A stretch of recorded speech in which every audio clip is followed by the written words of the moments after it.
மழை வெள்ளத்தால் பாதிக்கப்பட்ட சென்னை மக்களுக்கு வழங்குவதற்காக நேரு விளையாட்டு அரங்கில் நிவாரணப் பொருட்கள் குவிந்த வண்ணம் உள்ளன. அவற்றை விநியோகிக்க தமிழக அரசு சார்பில் ஏற்பாடு செய்யப்பட்டுள்ளது. மத்திய மாநில அரசுகள் மற்றும் தன்னார்வ தொண்டு நிறுவனங்கள் மூலம் வந்து சேரும் நிவாரணப் பொருட்களை பாதிக்கப்பட்டவர்களுக்கு விநியோகிக்கும் நடவடிக்கைகள் குறித்து சென்னை மாநகராட்சி துணை ஆணையர் கந்தசுவாமி எமது செய்தியாளர் பாஸ்கரிடம் கூறியதை இப்போது பார்க்கலாம். நிவாரணப் பொருட்களை நேரு உள்விளையாட்டு அரங்குக்கு அனுப்பலாம், அங்கிருந்து பாதிக்கப்பட்ட மக்களுக்கு சென்றடையும் என்று தமிழக முதலமைச்சர் ஜெயலலிதா அவர்கள் அறிவித்திருக்கக்கூடிய நிலையில் அதற்கான பணிகள் எவ்வாறு நடைபெறுது என்பது குறித்து மாநகராட்சியுடைய துணை ஆணையர் பணிகளுக்கான துணை ஆணையர்களிடம் கேட்போம். என்னென்ன பொருட்கள் இங்கு வருகிறது, அது எப்படி பாதிக்கப்பட்ட மக்களுக்கு அனுப்பப்படுகிறது?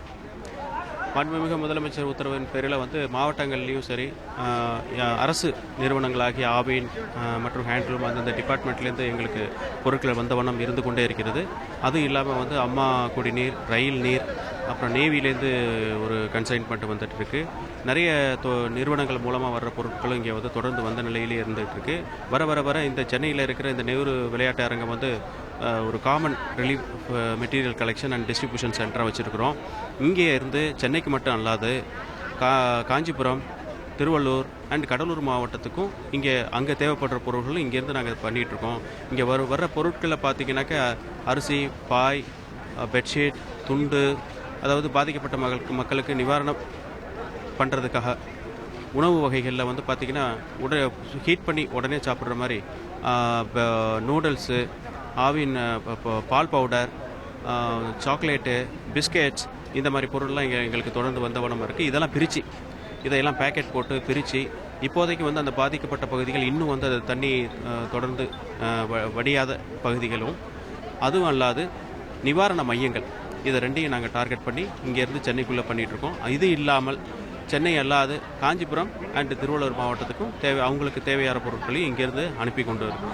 தன்னார்வ தொண்டு நிறுவனங்கள் இந்த முகாம்களை எப்படி பயன்படுத்திக் கொள்ளணும், நிவாரணப் பொருட்களை அனுப்புவதற்கான முகாம்களை எப்படி பயன்படுத்திக் கொள்ளலாம்?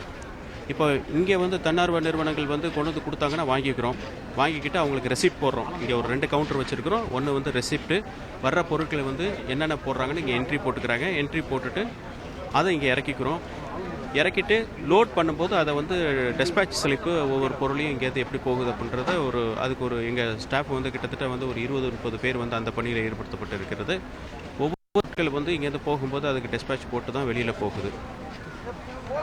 அதாவது நிவாரணப் பொருட்களை அனுப்பும் பணி தீவிரப்படுத்தப்பட்டுள்ளதாகவும் தன்னார்வ தொண்டு நிறுவனங்கள் நேரு உள்விளையாட்டு அரங்குக்கு தங்களுடைய பொருட்களை அனுப்பி வைக்கலாம், அதற்கான முறையான ரசீதுகள் கொடுக்கப்பட்டு முறையாக பேக்கிங் செய்யப்பட்டு பாதிக்கப்பட்ட மக்களுக்கு அனுப்பப்படும்ங்கிறது மாநகராட்சி பணிக்கான துணை ஆணையருடைய தகவலாக இருக்கிறது.